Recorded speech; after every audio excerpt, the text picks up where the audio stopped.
There are historical accounts throughout the Bible, but these 12 books, from Joshua to Esther, focus on the unfolding history of the nation of Israel. The previous 5 books, the Pentateuch or Torah, recount historical events, but the purpose of the law books is to lay down divine principles for the moral ordering of God's world. The history books now tell us what men tried to do with those principles. Basically, they tried to break them. But like jumping off a 10-story building, one doesn't break the law of gravity, it breaks you. It's helpful to ask the question, what was the point in bringing the Jews out of Egypt? Why the Jews? And what's with the slaughter of the Canaanites? These are fundamental, because they probe some more foundational issues. What kind of a God are we dealing with? Does he play favorites with the human race? Is he, as some people suggest, a moral monster? God didn't actually choose the Jews. He chose Abram from Ur of the Chaldees. Notice carefully, he tells us why he chose him and what the end game was. On the occasion when he came to discuss the fate of Sodom with him, the Lord said, "Shall I hide from Abraham what I'm doing, since Abraham shall surely become a great and mighty nation, and all the nations of the earth shall be blessed in him?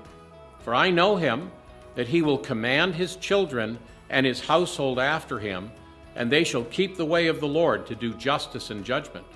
Do you see that?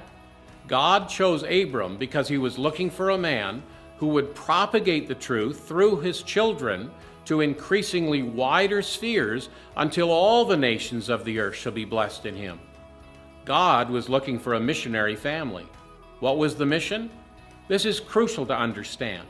The human race had turned from worshiping the one true God to worshiping the forces of nature, fertility, the sun and sea, love and war.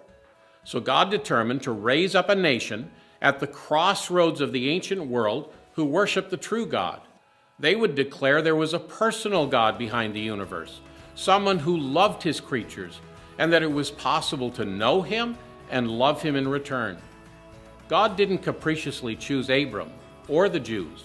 He chose them to spread his truth and blessing to everyone else. But what about the Canaanites? Did God order their annihilation just because he was looking for a location for this new nation? That is not what happened. The Canaanites were the offspring of the grandson of Noah. They had known the truth about the one true God, but by this time they worshiped gods who encouraged sacrificing children into the flames of Moloch and declared by their actions that God liked it when they used their young women as temple prostitutes. God couldn't take that kind of advertising. The fact is, the exodus of the Jews coincided with the time of God's judgment on the Canaanites. Just like when the Jews had sunk into idolatry, God's judgment on Israel and Judah coincided with the rise of the Assyrian and Babylonian empires. No, God doesn't play favorites. So as we look at the history books, we'll see this as a recurring theme. God sovereignly overrules man's stupidity to bring blessing to man in spite of himself. What a wonderful God he is. And that's our scripture snapshot on the history books.